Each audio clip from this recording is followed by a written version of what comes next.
All right. Hi, everybody. Welcome to the last installment of the Phi Tau Sigma 2025-2026 webinar series. I have a few announcements before we go ahead and get started. So for anybody who's planning to attend the IFT annual meeting this July in Chicago, we'll be having an IFT networking dinner for Phi Tau Sigma at Italian Village, which is the venue we had it last time, where everybody really seemed to enjoy it and had a lot of really good food. That'll be Tuesday, July 14th at 6:30 p.m. local time. And you can register by either scanning the QR code or going to the bit.ly link right there, where you can go online to our webpage and sign up. You do have to pay ahead of time to attend this. Similarly, we'll be having an IAFP networking dinner at the IAFP meeting, about a week and a half after, on Monday, July 27th, at 6:30 local time in New Orleans at the Sidecar Patio and Oyster Bar. And if you want to learn more, this is more of just an RSVP situation, so you have an idea of how many folks will show up. With the exception of Phi Tau Sigma award winners, it will be just an individual. You just come and sort of pay as you would for your own dinner without any pre-registration paying.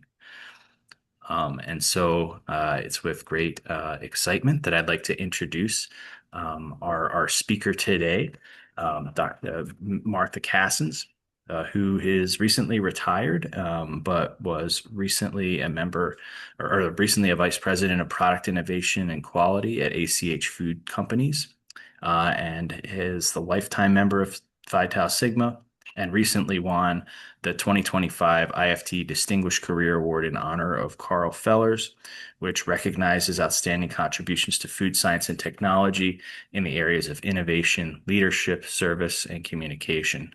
And so really excited today to hear from Ms. Cassens, who has over 37 years of experience, where she significantly advanced the quality, safety, nutritional value of the global food supply, impacting the public government agencies, associations, industry, and academia. Martha's developed over 400 innovative products for industry and renowned chefs, focusing on everything from food safety to food product improvement. She holds 11 patents and is a very well-respected leader in food science, including being selected as one of 55 global mentors for Associated British Foods, which is a company with over 130,000 employees across 52 countries. Martha's also been a director of Phi Tau Sigma and served on numerous committees, in addition to being a lifetime member, as well as holding numerous high-level leadership positions for IFT, the American Meat Association, Science Association, and also mentors students from Phi Tau Sigma and University of Illinois. Um, Martha's also won other awards in addition to the very, very distinguished Fellers Award as well, which is obviously not a surprise, including the American Meat Science Association Distinguished Achievement Award and the Meat Processing Award. And she's also a fellow of IFT. Um, the Dr. Carl L. Fellers Award is sponsored by Phi Tau Sigma, and it's our honor to get to hear about all of sort of her to hear about her career and hear her talk. I'm going to go ahead and thank you, Martha, for being willing to talk. I'm going to go ahead and stop sharing my screen here, and so you should be able to hit the share button.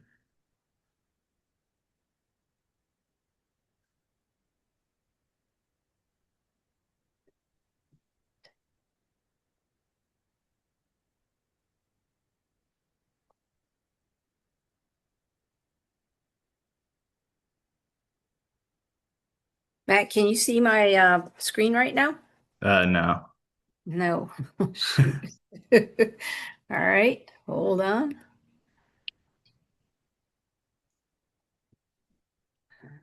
Okay, so let's just start over. Sorry about that.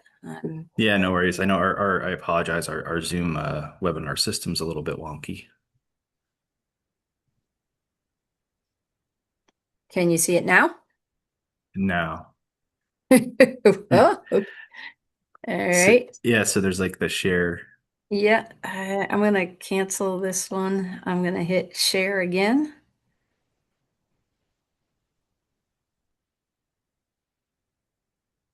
And then I'm going to my presentation. Can you see it now? No, no. No. Okay. All right. Well, hold on. Sorry about this, everybody. We did. Yep, there we go. Yep. Now, if you Okay. just pull up the presentation, I think we should be all set and just hit the play. There we go. All Perfect. right. Now, Excellent. can you see it? Okay. Absolutely. Excellent. Thank you so much. All Feel free right. to take it away. And for That's folks that. in attendance, feel free to put in any questions in the Q&A section, and I will take notes and then ask Martha the questions after the presentation. Right. Feel free to take it away. Thank you so much. Oh, thank you, Matt, for this opportunity. And I want to say thank you to all my Phi Tau Sigma friends for all your support over the years.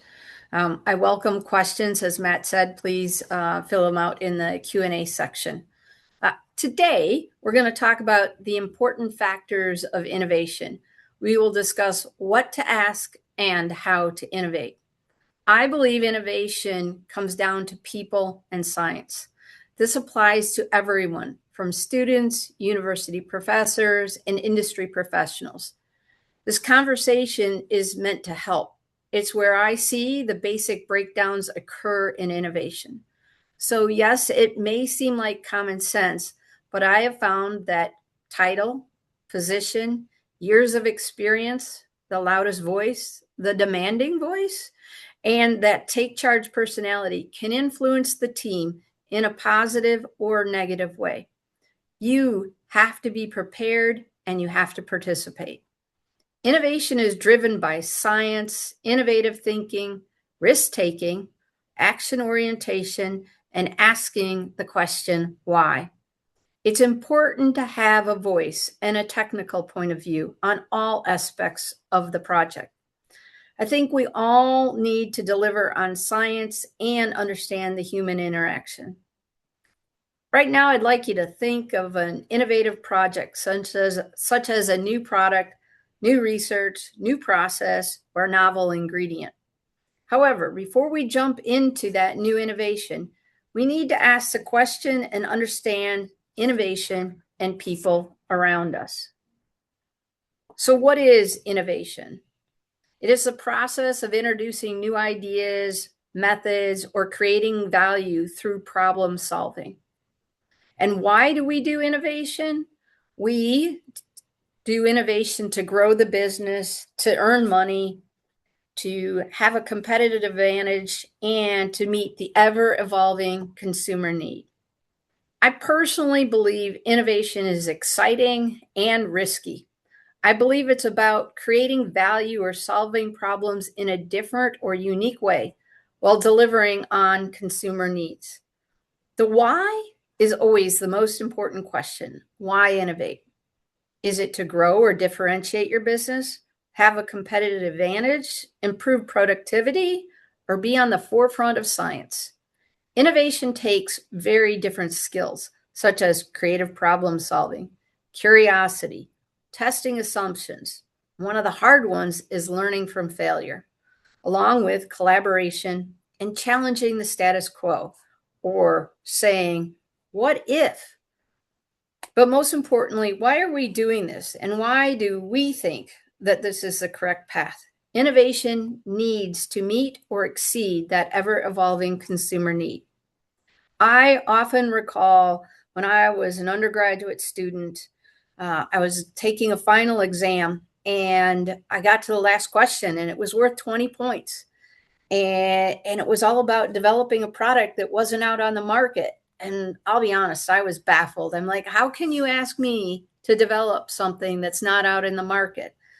But I think that's innovation and the way it was described many years ago. So, what was it?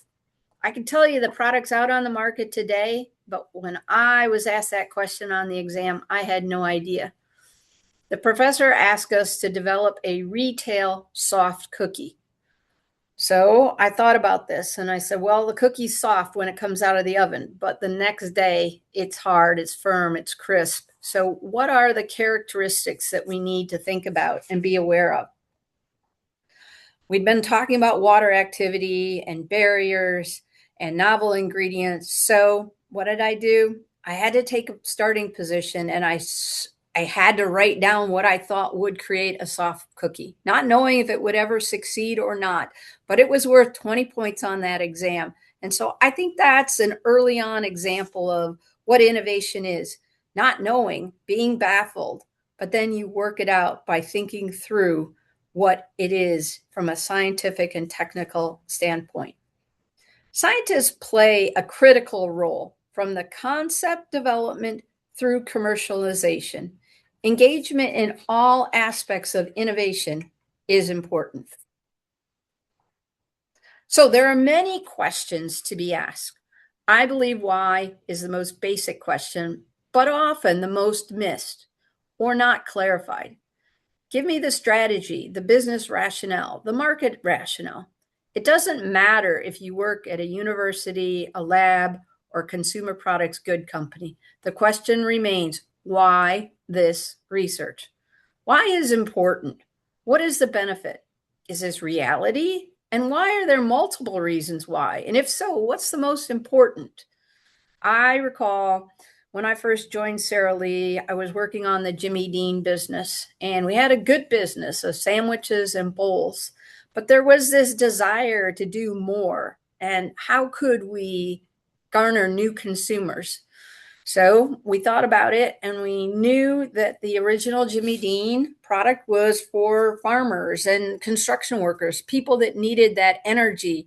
They needed that good breakfast to start with. But we knew there was a trend towards healthier products. So we came up with Jimmy Dean Delights. And what was that?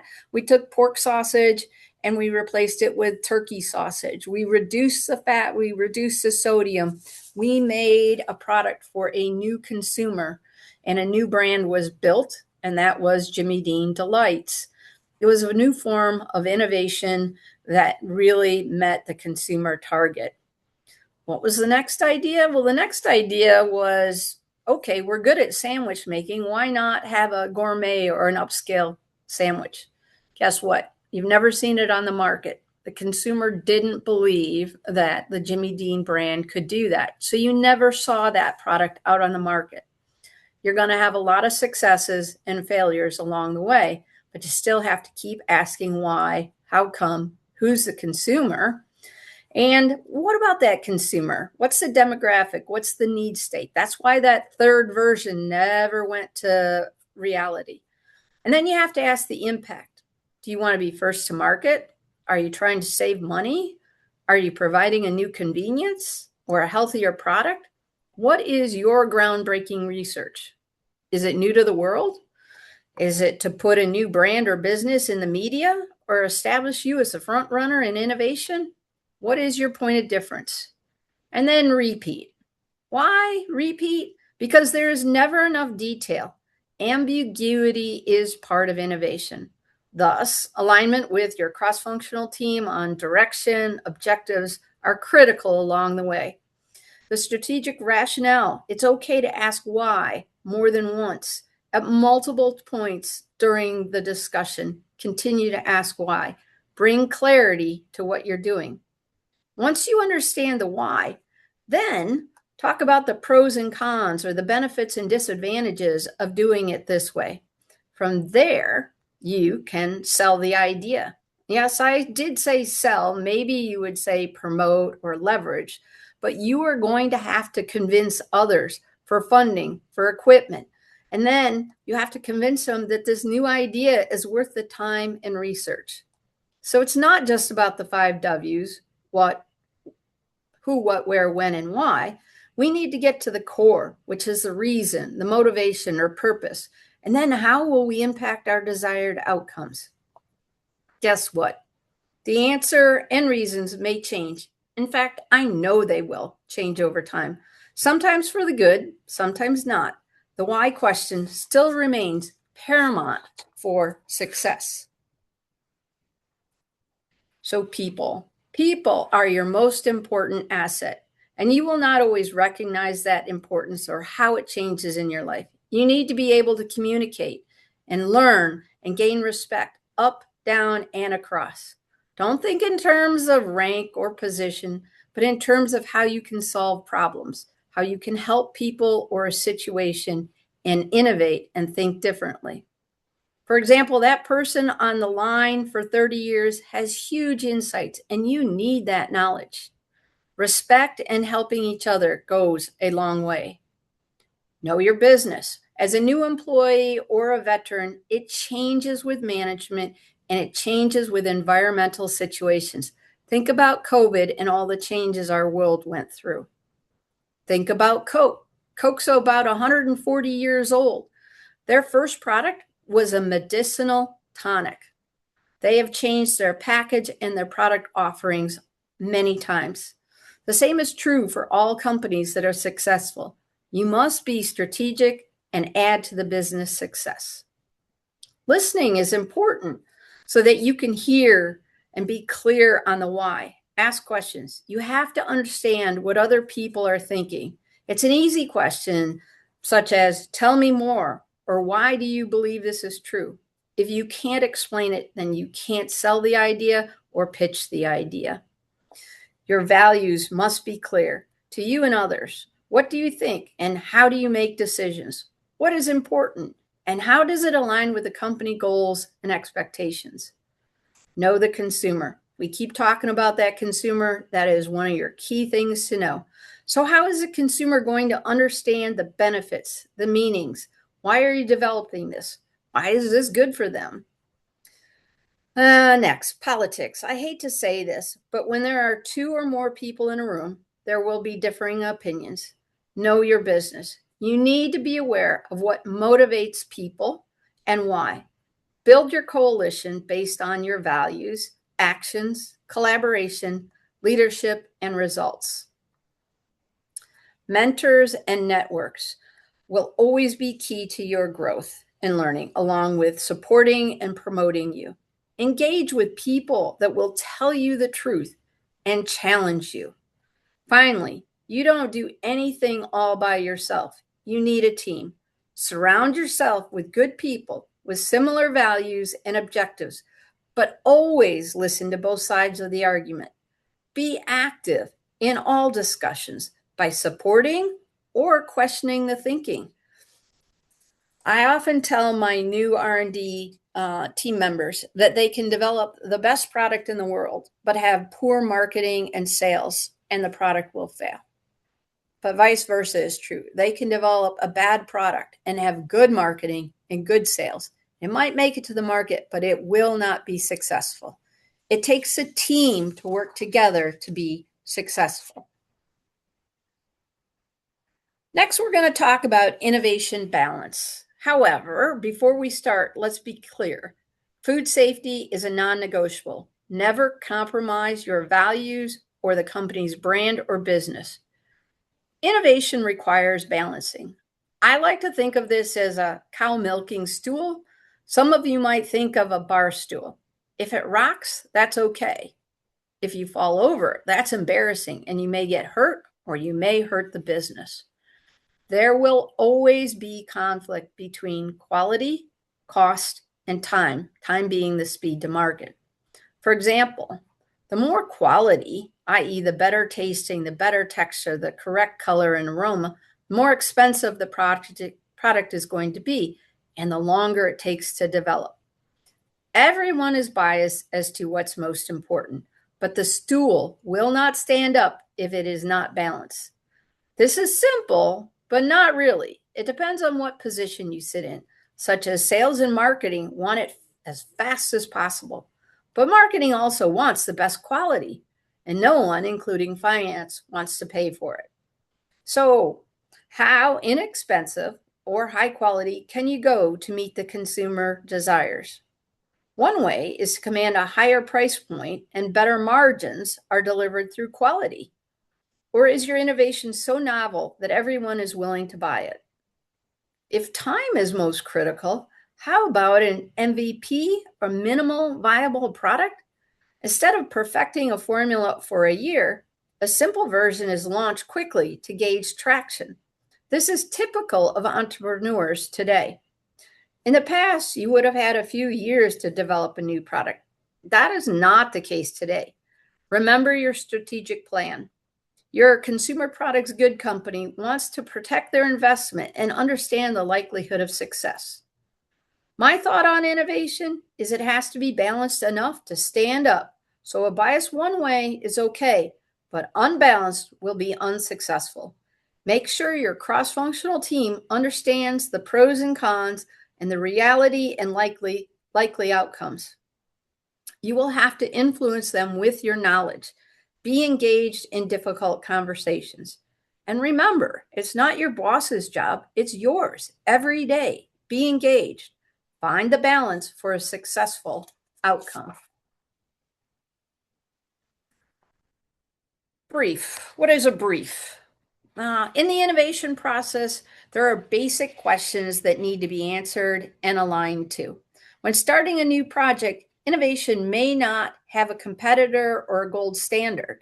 It may not be defined. The brief will get you grounded to start thinking and laying out a plan to understand expectations. The product concept needs to be defined. You need to understand the problem you are solving for. You need to know your audience. Who and why are you developing this product? Think about your experiences. Today, we hear a lot about the GLP-1 friendly products. First of all, there is no definition of GLP friendly, but if you were going to innovate a new product for them, who would you innovate for and why? I can tell you there's at least 3 different need states or target audiences that you could go after. There are the people that have tried GLP-1 and have stopped using it because of discomfort and poor feelings. There are people that are using GLP-1 that have now lost weight and are happy and want to continue on a healthy lifestyle. So they want more protein in their meals. And then there are the GLP-1 people that have lost weight and feel like, well, I've lost this weight and the drug works, so I can eat all the junk food in the world. So I'm going to ask you, who's your target audience? Who are you going to develop your product for? You cannot develop one product that's going to fit those 3 very specific different need states. Technical specification has lots of criteria. Let's look at sensory targets. If you're going to develop a brownie, do you want the brownie to be fudgy, cakey? Do you want a crispy top? Do you want it to be dark bitter chocolate or milk chocolate? What color should it be? Be clear. Consumers are brand loyal. Why would they change to your unique, innovative product? What is your point of difference? We use POD or point of difference in our conversations all the time. Tell me your POD. Packaging. Packaging plays a huge role in product success. Don't underestimate it. Let me give you a little history on Argo cornstarch. It's a bag in a box. That's the way it's been sold forever. But we thought that if we gave consumers a solid HDPE package, it wouldn't poof up and they wouldn't get cornstarch all over their cupboards. So we went to a new style. We minimized the packaging and we put the product out there on the shelf. Well, guess what? Our competitor had a bigger package. Now, here's the problem. We had more weight in our package than they did, but they had a bigger package. So it looked like to consumers that there was a cost benefit to the bigger package, when in fact, not all consumers look at the price point or the tag on the shelf and do the math to figure out what is the better value. So what did we do? We changed our package again, and we went for a taller package. And then it became very clear, and we had good shelf presence, who had the more product at the better price point. So packaging plays a key role in your development phase. Target price point. Price point. What is it and why? Why do you believe that we can hit that price? Know your cost of goods. What's the cost of the package and the processing cost? Is your company willing to take a loss to create a new market? I know a company that's been out there for 35 years with this product. They took a loss for the first 3 years, but what they did was they built market dominance. For 35 plus years, they have been the #1 leader. And believe me, myself and other companies have tried to take them out and be #1, but they own it. They were willing to take a loss. Not all companies are willing to take a loss to establish a new brand. Timelines. We're back to that balancing stool. You have to be realistic and set milestones. You have to know when to kill a project or pivot to a different POD. When a difference. Validation. Validation. How do you know when you have the correct product? What type of testing are you going to do to determine go or no go? And finally, at the brief stage, you must prioritize. You need to know the must-haves versus the nice-to-haves. I have had multiple times a marketing person come to me, and in the brief, they want to make 5 claims, 5 nutritional claims. And the first thing I said, well, that's going to cost more money and it's going to take more time. Nope, that's what we want. Well, I'll tell you my secret. My secret is I'm like, well, this is a package size. You only have room for 2 claims. So what are the 2 most important claims? Those are the must-to-haves. The nice-to-have, it'll show up in the nutrition panel or somewhere else, but you don't have room on the label. So you have to prioritize and you have to make trade-offs when you're discussing the brief and understanding where and what product you're going to deliver. So how do you formulate? You need to balance the innovation with practicality. You have to set expectations. Is this blue sky? What is the likelihood of success or failure? Once again, have a brief. You can do open innovation, which is partnering with an outside resource like a university or experts. You need to leverage your experts wherever they may be. They could be suppliers or mentors or an outside agency. It's important to simplify. One way to simplify is rapid prototyping. You use a small-scale batch to test specific hypotheses about a flavor or a price in a risk-free environment. Another way is a DOE, which is a design of experiment, which is used to reveal key factors that have the biggest impact. It helps eliminate noise and show key interactions. Simplify your tasks, but test thoroughly. I remember once I had a brief and it was not very specific. It was improve this hot dog flavor. And I asked how or why or what do you want? And it was strictly improve the flavor. Well, what I did to simplify this was I went to the pilot plant. I made 50 pounds of emulsion with no spice or flavoring in it. I then divided that down and I took half a pound, put it in a Cuisinart, added my spices and flavorings, then took it out, rolled it in a baggie like the shape of a hot dog. I did about 5 variables. Then I cooked off one and I was able to taste very rapidly what the flavor of that hot dog was. Whether was it balanced, was it unbalanced, was it too spicy? What did it taste like? So simplification where you can is really important. Leverage culinary knowledge. Chefs think differently. They use different techniques. Watch a cooking competition. It's tough work, but they are very creative. Again, understand what your problem is you're solving for and the consumer benefit. Are you trying to cost reduce something? Are you trying to get a technical advantage? Are you using a new ingredient? What brings you the unique advantage? Feedback. Feedback is critical, both internally and externally. You can use internal sensory and external sensory. You can use an in-home use test to understand what the consumer thinks of your product. You can make a judgment call and say, this product is ready to go. But you have to test, and you must predetermine in your brief what the go, no-go situation is going to be and how you're going to test for it. Understand how you will scale up and commercialize.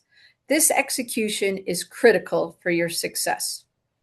You need to be able to speak to the formula regarding why this functional ingredient, how you're handling food safety, what is the shelf life going to be, why are you listing this, why are you using an allergen.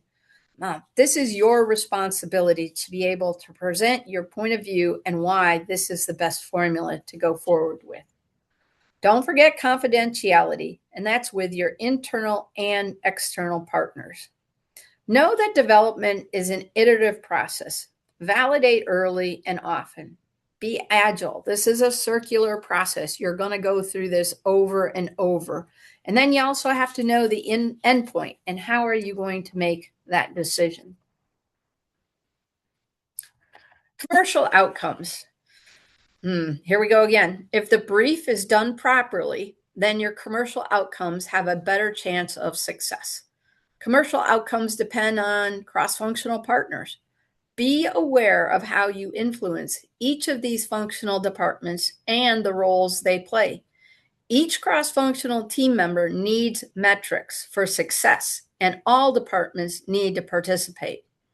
I've bolded the areas where I think R&D has the biggest influence, but all of these are important for the overall success of the company and the new product.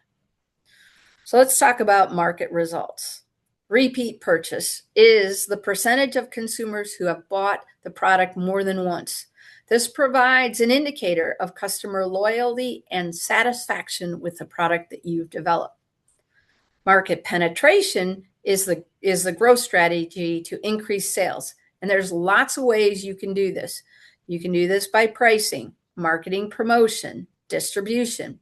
You can make product improvements, or you can reduce the margin. So marketing penetration becomes very important metric.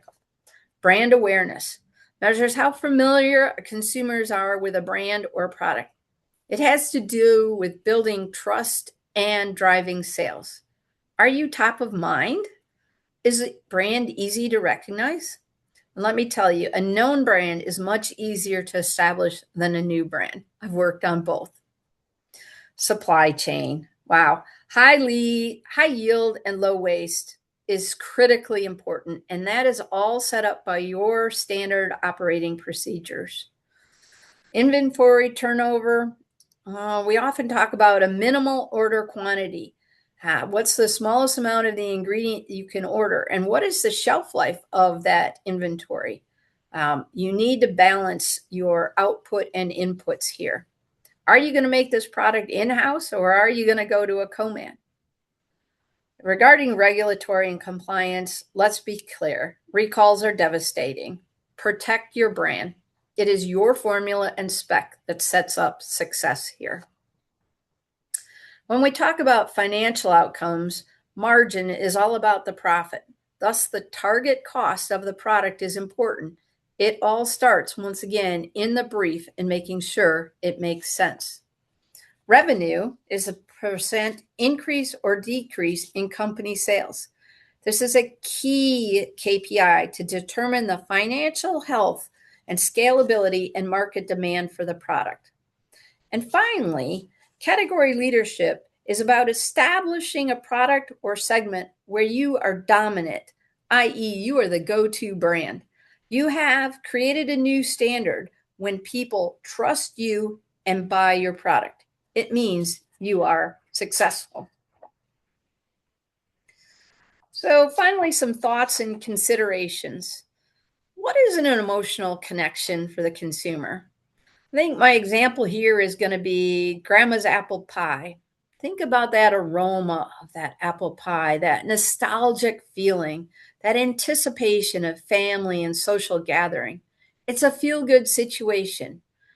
That emotional connection for a consumer is really important. And I'm going to tell you, it's extremely hard to do with microwave foods.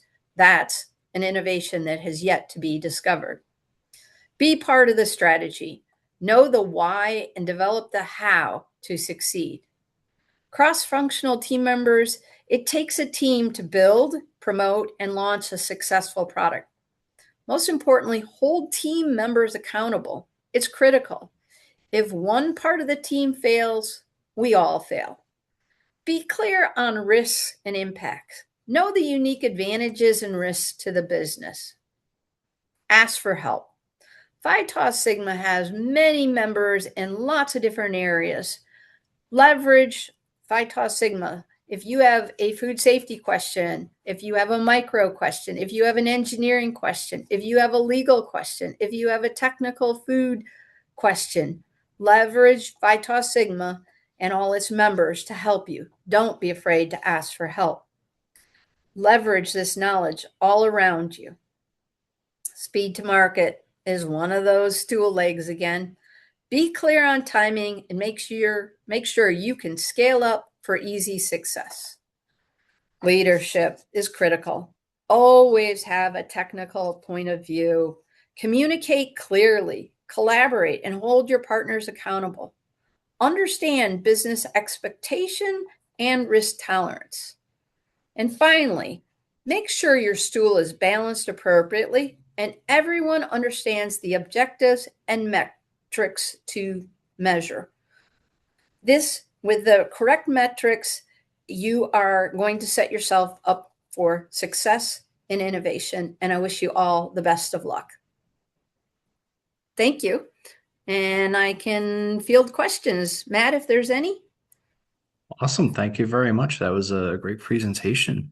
I guess folks the attendees who are here, if you wanted to sort of go to the Q&A section right now, I don't think I see anything in Q&A, but I actually have a few questions. So in terms of all of your all of your experience doing this sort of product development, and you did talk a little bit about GLP-1.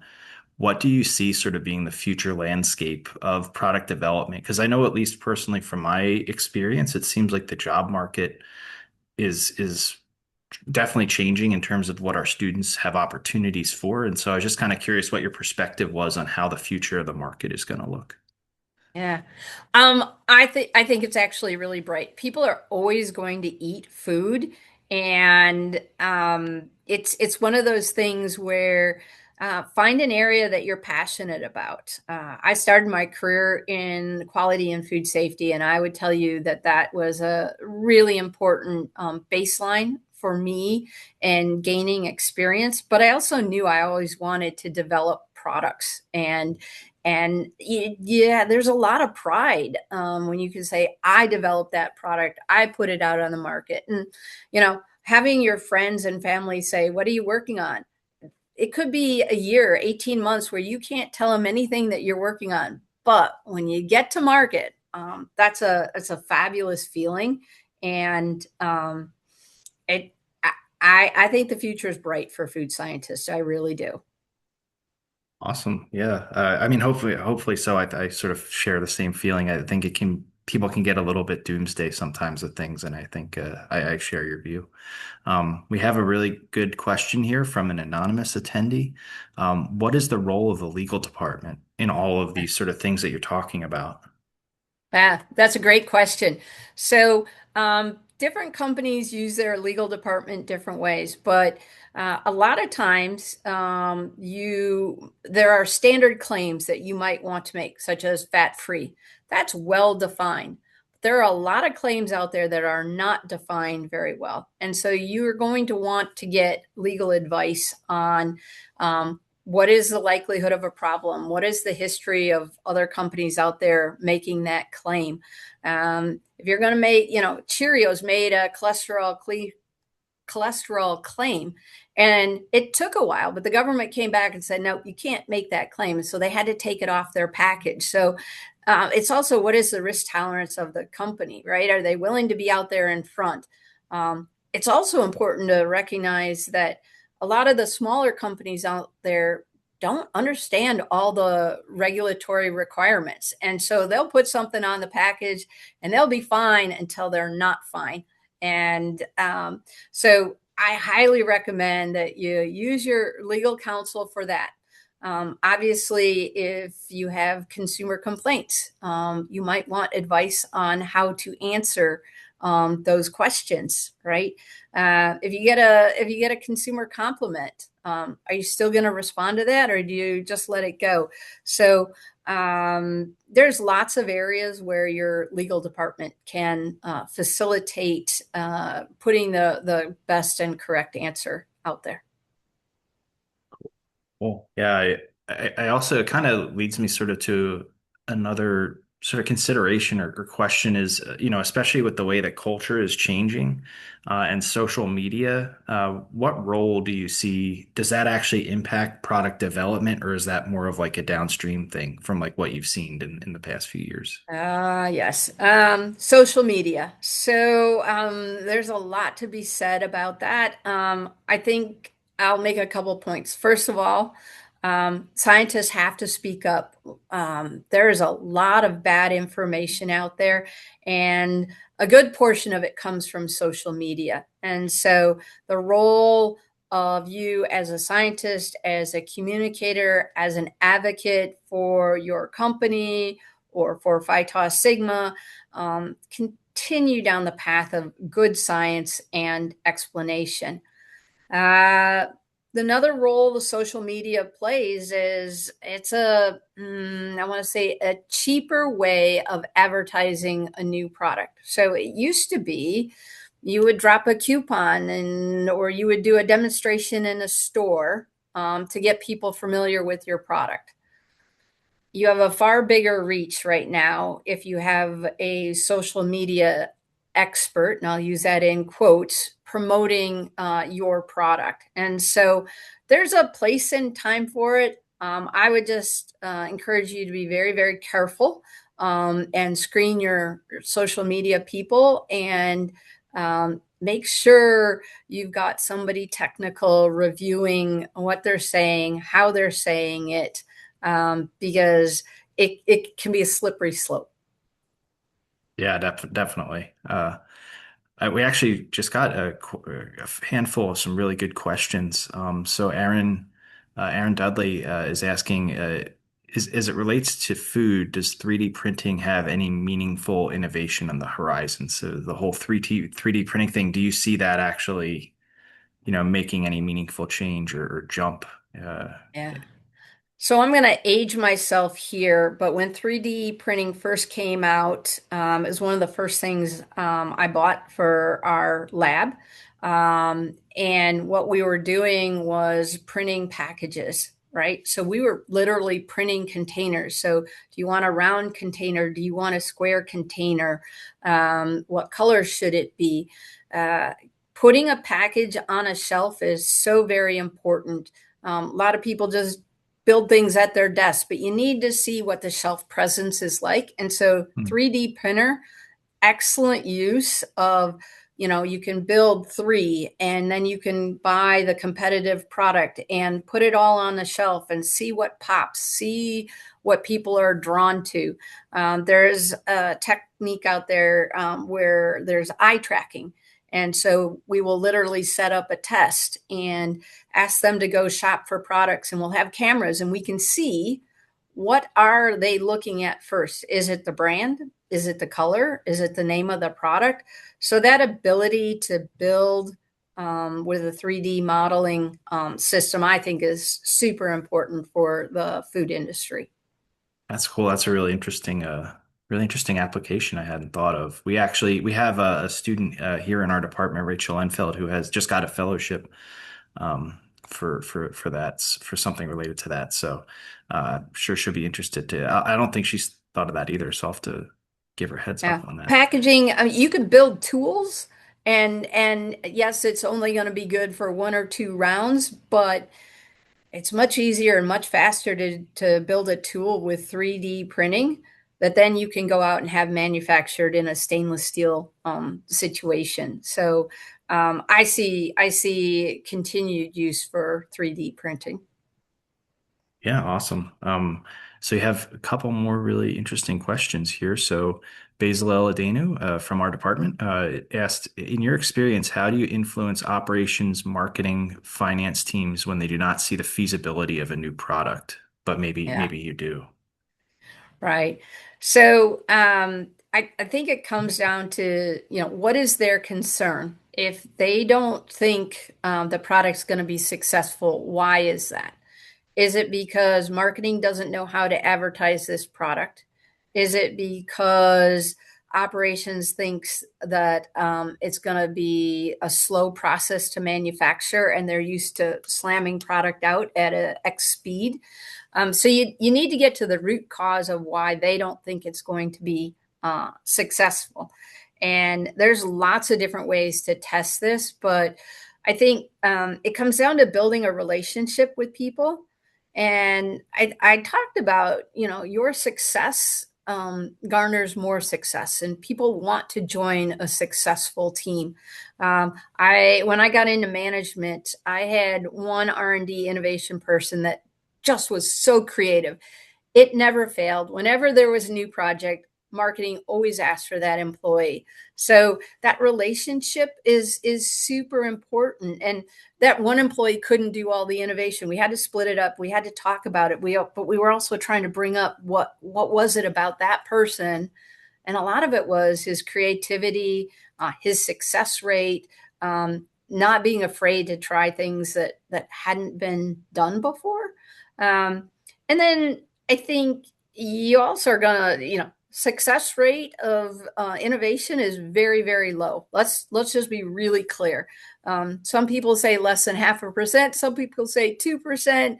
There's a wide variety in there, and there's a lot of things that can impact it. I can talk about this product. So we just launched a product that's called Hidden Harvest. And everybody was super excited. They did so much testing on the name of this product. What it was a protein pancake that had hidden veggies in it because kids don't like vegetables. Mom wants their child to eat vegetables, right? And so the name of it was really important. It's doing okay in the market, but not great. So we went back and did more research. There is all kinds of research that you can do. And what we learned literally through videoing some of these people was they didn't understand that hidden harvest meant there were hidden veggies in the product. So we weren't even being prominent enough with what we were trying to sell. And that was the whole innovation, was we got a serving of vegetables in the pancakes.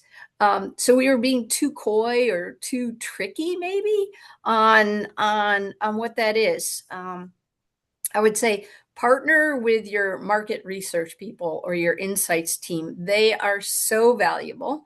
I also consider them Switzerland, right? They're not biased. They should be data and number driven, and they're really good people to partner with, especially when you're trying to convince people that this is a good idea. And then when it comes to influencing operations, yeah, you need more volume, you need more throughput. How can we do this? Do you have ideas on how to improve this? Sometimes a new product goes to a co-man. All right. I've worked on lots of products that started at a co-man, and then the company's like, oh, but we're paying the co-man 15, 20%. We can do this inside. And then you get to build and buy the equipment and internally bring the product in and scale up a brand new line for a company. And there's people that can look at the strategic plan. And so talk strategically, look at the big picture. It's not just about the product that you're developing, but how it impacts the entire business. Yeah, it's really insightful. I think we have actually sort of a even more sort of broad philosophical question here from again an anonymous attendee. How can you ensure that the best people have been hired for your team? Like, what is your process for that? That's a really good question. I'd like to know too. Yes, great question. So I think it starts, with the interview process, right? AI will write your resume for you today. So you have to ask the technically deep questions. And, when somebody says, well, I developed this, this, and this, my next question is, well, what part did you play in that? Right? Because if they take full credit for everything, including the costing of the product, which the finance team does, and the marketing of the brand, and, what did you really do on this particular product? So I think diving in deep and asking, they're not tough questions, but it's a second and third level to that basic question. What did you do? How did you do it? I like to ask, what were the difficulties that you ran into? how did you resolve those difficulties? And if they say they ran into no difficulties, nah, I don't believe that. We've all made mistakes. We've all failed at something. So the question is, what did we learn from that failure? And if you can't talk about that and be real, there's some red flags that go up with that. I do have my list of interview questions, and some of them are tough. I've been told I'm a tough interviewer, but I also try to make it a conversation. Part of it is selling what you have to offer, but also finding that you've got the right person. So their technical skills, their people interaction skills, their network, right? Who do they network with now? They don't belong to any professional organizations. If they can't name a couple ingredient suppliers, it's one of those things where, set up a scenario, ask them to develop a product for you, ask them to prioritize 3 or 4 key factors, right? And there might not be a right answer, but if they're not willing to prioritize, how are they going to prioritize on an easy project? All right. So I often ask people, would you rank the following? Would you like to sit in a laboratory? Would you like to work on a bench? Would you like to be at a plant? Okay. Which of those are your favorite? Okay. Why is that your favorite? All right. This least favorite one, why? If they don't want to be in a plant, and the expectation is that they will go from commercialization, from concept to commercialization, they have to be willing to work in a plant. So there's different ways to get to what are the good people out there. Obviously, references has become difficult, but where have they worked? What have they been successful at? It's a really good question. I think as we're approaching sort of the time, I had sort of one last question. I don't see anything more in Q&A, but I had kind of one question. I think you might have already answered it in your talk, but of your 37 years in product development, what is the one product, not necessarily that was the most successful that you were the proudest of? And is there a product right now out on the market that you're really proud of that you'd recommend to people that you're allowed to disclose that you worked on? Um, wow, that's a tough question. There's a couple that come to mind. Maybe I'll give you 2 examples real quick. When I worked for Vienna Sausage, it's an all beef hot dog company, and it was when healthy was just kind of getting there, and the president of the company said, "Well, Martha, I want you to develop one of these low fat hot dogs everybody's talking about. What are you going to do? How are you going to do it?" And I'm like, okay. I developed a product with carrageenan in it, and we introduced a Deli-Lite Frankfurter. It was the first to use carrageenan in a hot dog. And what was really funny and scary was it was time had gone by. It was out on the market, but not too long. And the president said, "Martha, come on up to my office right now." And I'm like, "Oh boy, what did I do now?" He's like, "Look it, you made the newspaper." And then AP Press picked it up, and it went across the nation. And so I had my parents' friends were calling them saying, "Hey, is that your daughter in the newspaper?" And Vienna didn't do a lot of innovation. There were a few products, but that was one that hit. I think the other one that I would talk about is Healthy Choice ground beef. And it had been sold in Chubbs, and it was doing extremely well. And everybody, and MAP packaging was coming along, but it was out there for poultry items, but not red meat. We just couldn't maintain the red color, couldn't get the right combination. And so I spent a lot of time with equipment vendors on the grinding model and on the packaging model. And I kept testing and testing and testing until I thought I got something that then became tray pack ground beef, not a mat package ground beef. And it was tough. I actually got a red meat, a USDA establishment at a poultry plant so that I could test ground beef in a poultry plant, off cycle, full wash downs, all this stuff. But you get creative on how can you test this theory? How can you test this idea out?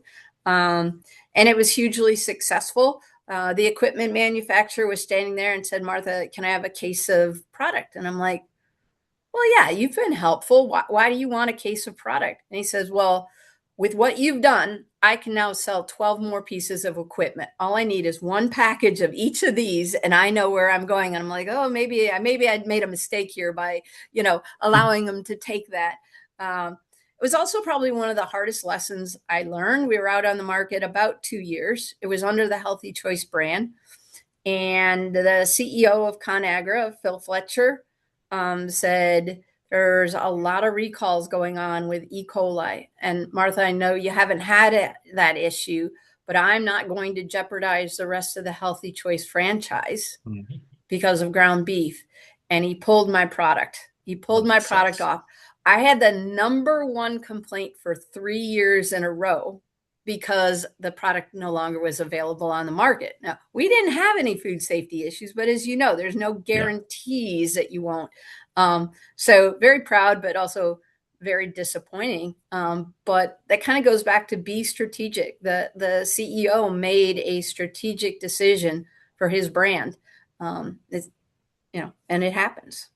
Yeah, it's a good lesson for especially the students in the audience about how sometimes things can go. Yes. Yeah, and also Vienna hot dogs. I'll definitely be enjoying some of those at IFT this year. So hopefully you'll be able to join us at the Phi Tau Sigma networking event if you're going. Thank you Yes, so. planning on it. Oh, sweet! I look forward to seeing you there, as well as folks in the audience. Again, feel free to go to our website if you want to register. I'd like to thank you again for the amazing talk and a lot of the wisdom that you've sort of given to us with this talk, and wish you a good afternoon. All right. Thank you, Matt. Cool. Thanks. Have a great one, everybody. All right. Bye.